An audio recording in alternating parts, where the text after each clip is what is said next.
What is up, everybody? This is Keith Jameson, Go Back Get a Guy 231 across the DFS industry, here to break down Monday Night Football Showdown slate on Draftkings between the Eagles and the Cowboys.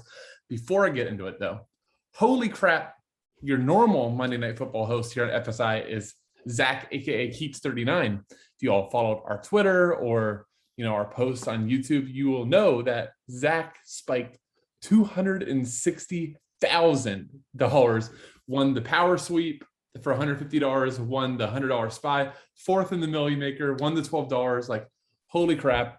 No crazy contrarian plays, just awesome build. If you've watched the videos, Zach is a super sharp dude. So could not be happier for Zach. So shout out to him. If you go to our FSI _DFS on Twitter and see it, give him some love. He'll be back next Monday, but you get a day off at FSI if you spike $250,000. So good for him. Congrats, Zach.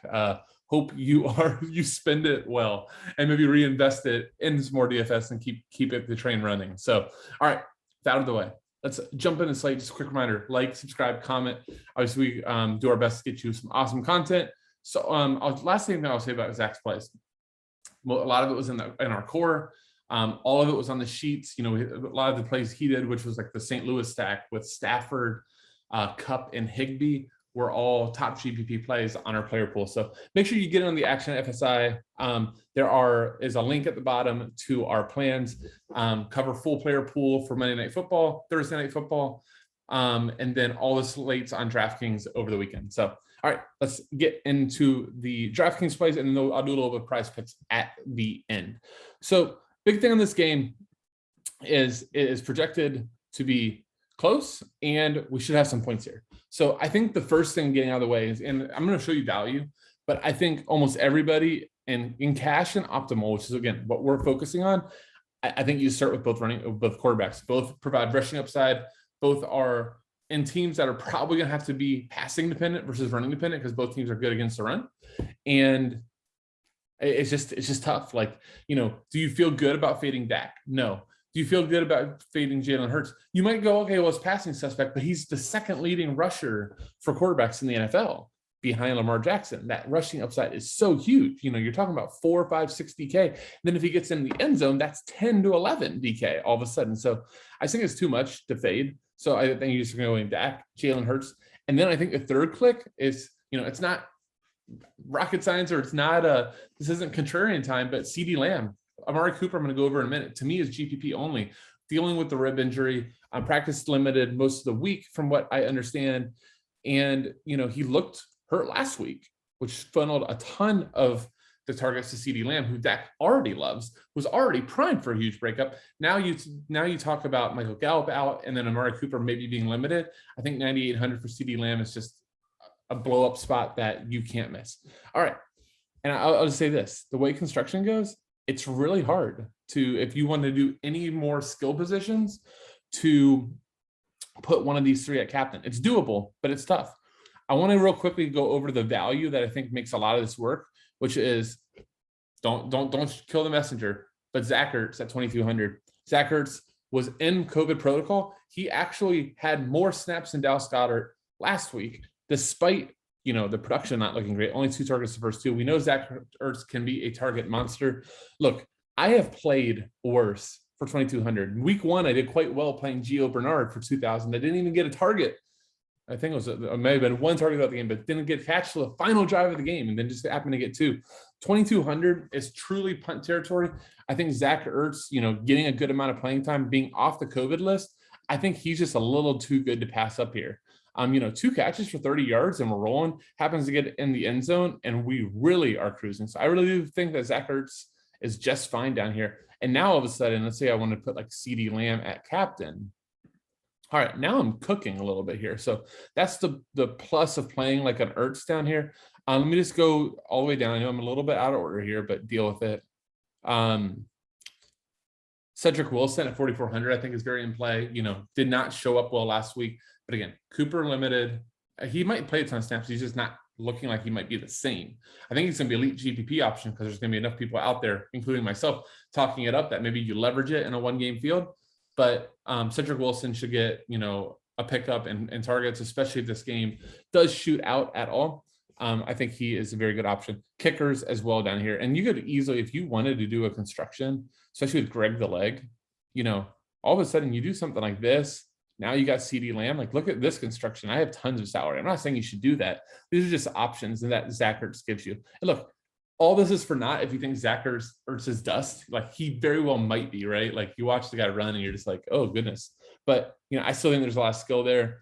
You know, I expected him to be higher. You know, I expect him not to be this big of a difference between Dallas Goedert. Like, I thought Ertz would be like 4,600. So I think just down at 2,200, it's just a little too cheap. All right, let's go over the rest of the players. I've already kind of talked about Amari Cooper. I think he's an elite GPP play for all the reasons of lesser ownership. He only had 5 targets last week after 17 week 1. So maybe a good buy low on the ownership. I don't think many people are going to click him over CeeDee Lamb. Zeke Elliott still played almost 70% of the snaps last week. People are going to talk a lot about Tony Pollard and his breakout. Zeke still is owed so much money. Dallas is going to make it work with Zeke. So I think that, you know, if you want to go running back, you know, I think he makes a ton of choice, especially if you punt captain or punt it a little bit. You know, maybe you land on Zeke. I'd have no problem with that. Miles Sanders is seeing his workload cut into a little bit by Kenneth Gainwell, 39 to 19 snaps. Miles Sanders still super electric, is going to get involved in the passing game. I prefer Zeke to Miles Sanders because I know goal line is going to be Zeke, but, you know, I think Miles Sanders is just fine too. Tony Pollard, to me, I think he'll be popular, which makes me kind of want to fade him just because we know that the snap count isn't there. But my God, when he touches the ball, he's electric. Still got 13 carries last week for 109 yards and 7 targets for the first 2 games. I think he's GPP. If you played him in cash and you just disagree with me there, I'm completely okay with it. But again, just looking at snap counts alone, I think it's too much. I don't think that Pollard should be up there, you know, 800 away from Zeke. I think he needs to be down here in the 6,000 range. For me, my style is really consider it. Devontae Smith, I really do love here. He got targeted 15 times in the first 2 games, you know, struggled versus San Francisco, but we saw the likes of Antonio Brown. We've seen Keenan Allen, Mike Williams, Chris Godwin, like all these guys kill the Cowboys first 2 weeks.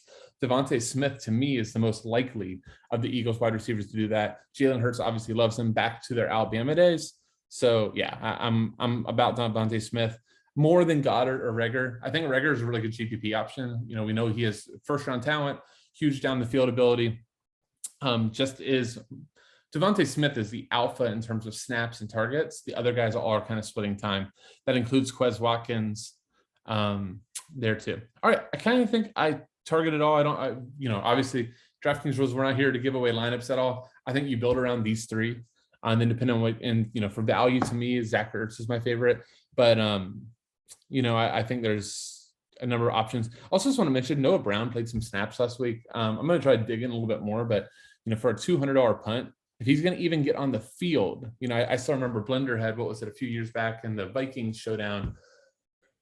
I can't remember the name of the receiver. He's probably not in the NFL anymore, but he was just going to get a few snaps, and he happened to get like 10 snaps but caught 2 touchdowns. So, you know, especially in one game, you know, fields when you're going to get anybody under a couple percent that are going to play, you know, maybe it's worth it. All right, let's head over to PrizePicks. Just a quick reminder, if you are new to PrizePicks, use promo code FSI, $100 match up to your first $100 deposit. Great way to, if you've been in DraftKings, PrizePicks and these prop sites are a great way to get some other action, or if you kind of want to double down, right? You don't want to bet too much on one lineup. Come over, look at the props, see if maybe somebody's a little bit light. Now, I do like to go under because I know the public is very much always going to push the over. So I don't love saying 3 overs, but I have projections of all these guys over their numbers. We talked about CeeDee Lamb. This could just be a huge spot for him. You could also do CeeDee Lamb. What was it? 6 receptions. I think 6 is like right about where I have him. I think that's like 6'2", 6.2 or 6.3. So, you know, that's close to a push, but you know, all it takes is 1. We've seen Dallas push the ball downfield for CeeDee Lamb. So 80.5, there's a really good shot he gets closer to 100. Devontae Smith, 15 targets the first 2 games. Yes, he struggled versus San Francisco. Dallas is not San Francisco. So I think with Philly potentially being down, we have to pass the ball a lot.